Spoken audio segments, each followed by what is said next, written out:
ඉතින් කොහොමද යාළුවනේ ඔයාලා හැමෝම හොඳින් ඉන්නවා ඇති කියලා හිතනවා.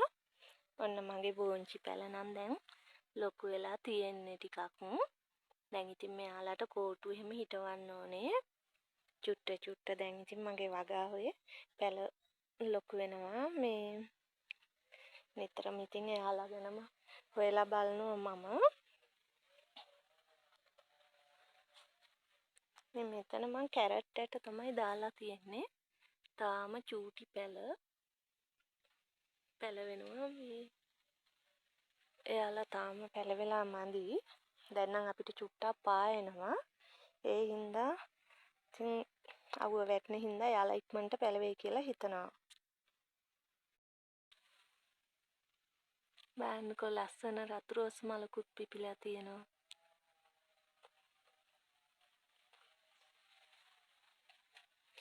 මෙයාලටත් උදේම මං අර හදාගත්ත කෘමිනාශකේ ගැහුවා.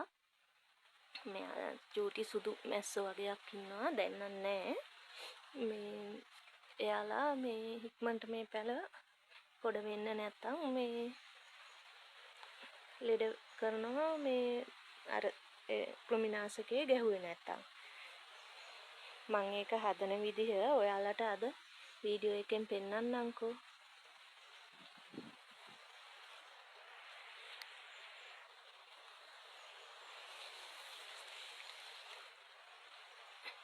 දැන් නම් මෙයාලා චුට්ටක් ලොකුයි.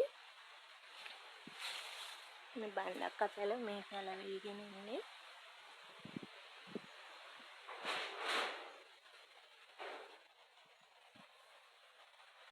මේ දවස්වල වීඩියෝ එකක් කරන්නත් චුට්ටක් අමාරුයි. හොඳටම කැස්ස හෙම්බිරිස්සාව හැදිලා ඉන්නේ. ඒ වුණාට මේ උදේට තමයි මේක වැඩි වෙන්නේ. ටිකක් දවල් වෙනකොට පොඩ්ඩක් හරියනවා. මේ තියෙන්නේ මගේ අලුතෙන් හදපු දිය කුණ්ඩලු පැල. පාට 3කින් හොයාගත්ත පැල ටිකක්.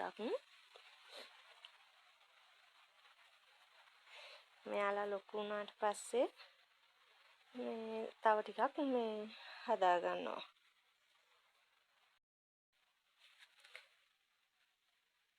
බලන්නකෝ එයාලගේ ලස්සන.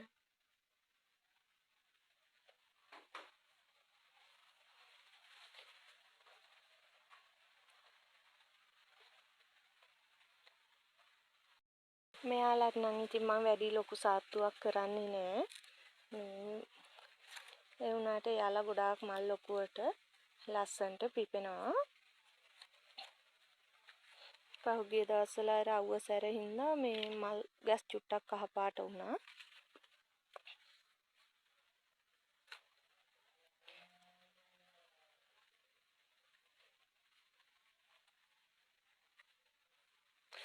මෙයාලට ආපහු හොඳට සාත්තු කරපුවාම මේ හරියයි කියලා හිතනවා.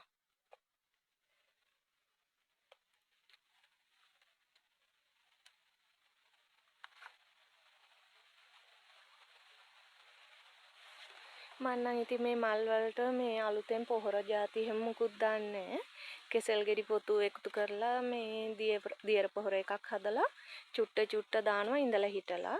එහෙම නැතුව විශේෂයෙන්ම මල් පිපෙන්න කියලා එහෙම මුකුත් පොහොර දැම්මේ නැහැ.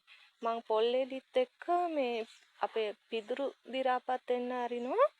මේ ඊට පස්සේ ඒ වයින් පොඩ මේ දානවා. දැන් මේ සැරේ තාම එහෙම දාන්නත් බැරි වුණා. ඒ වුණාට එයාලා මල් පිපෙන එක නම් අඩු වෙලා නැහැ තාම. හොඳට මල් පිපෙනවා ලොකුවට.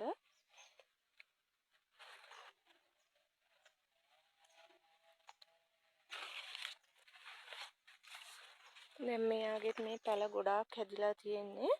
මම මෙයාගේ මව් ගහ කැපුවා. ඊට පස්සේ මේ පැල ගොඩාක් හැදිලා තියෙනවා. මේ ටික ආපහු පෝච්චි වලට දා ගන්න ඕනේ.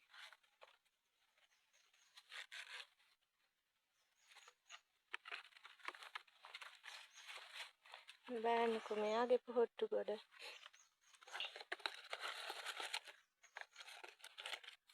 එයාගෙත් මව් ගහ කැපුවට පස්සේ ආපු පැල වලින් එන මල් තමයි මේ තියෙන්නේ. මේ පැලේ හැදෙන්න කලින් මල් ගොඩාක් හැදිලා තියෙනවා. එයාලත් ලොකු වුණාට පස්සේ පෝච්චි වලට මාරු කරගන්නවා.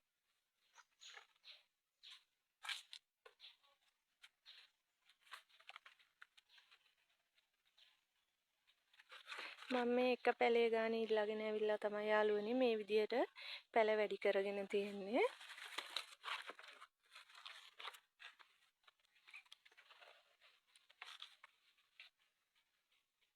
මෙයා නම් තැඹිලි පාට.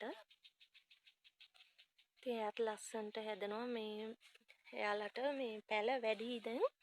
එයාලා ඉක්මනටම පෝච්චි වලට මාරු කරන්න ඕනේ. මං ඉතින් මේ සනීපත් නැති හින්දා මේ දවස් ටිකේ නම් කිසිම වැඩක් කරේ නෑ.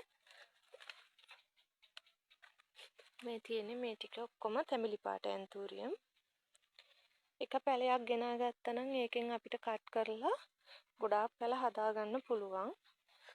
මම මේ රම්බුටන් ගහ යටනේ තියලා තියෙන්නේ. ඉතින් රම්බුටන් කොළ එහෙම වැටෙනවා මේවට. ඉතින් එයාලට ඉක්මනටම මේ පෝච්චි මාරු කරන්න වෙනවා.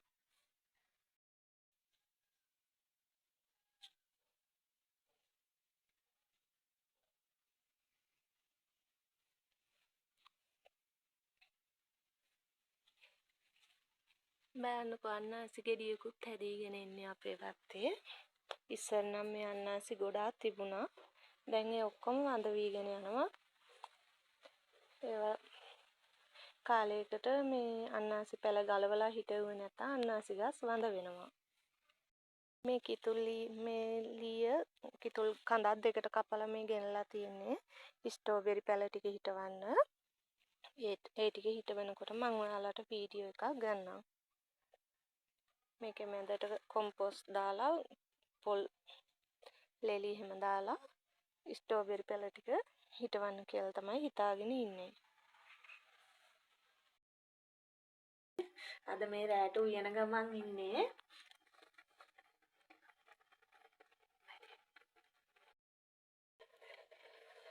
මේ තියෙන්නේ කව්පියට මේ කොළයි ඔක්කොම එකට දාලා මේ මැල්ලුම හදන්නේ. එහෙම හැදුවාම ගොඩක් රසයි. අපේ පළාතේ නම් ඒ විදිහට ඉතින් මේ හදනවා. ඔයාලත් එහෙම කව්පියටයි කොළයි එකට දාලා මැල්ලුමක් හදලා බලන්නකෝ ගොඩක් රසයි.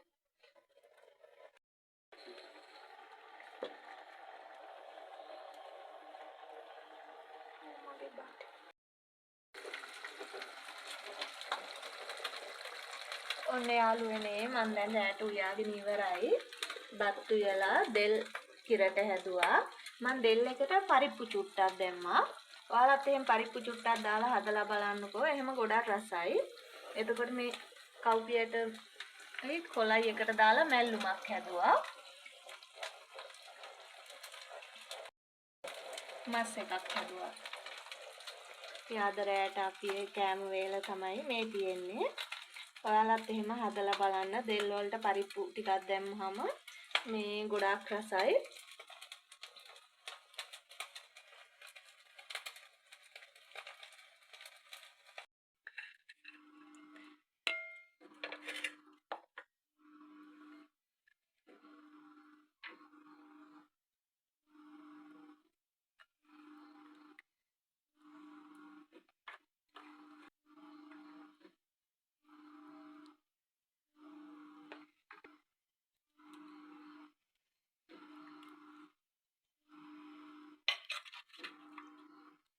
ඉතින් යාළුවනේ අදට මේ වීඩියෝ එකෙන් සමුගන්නවා. ඔයාලා හැමෝටම තෙරුවන් සරණයි.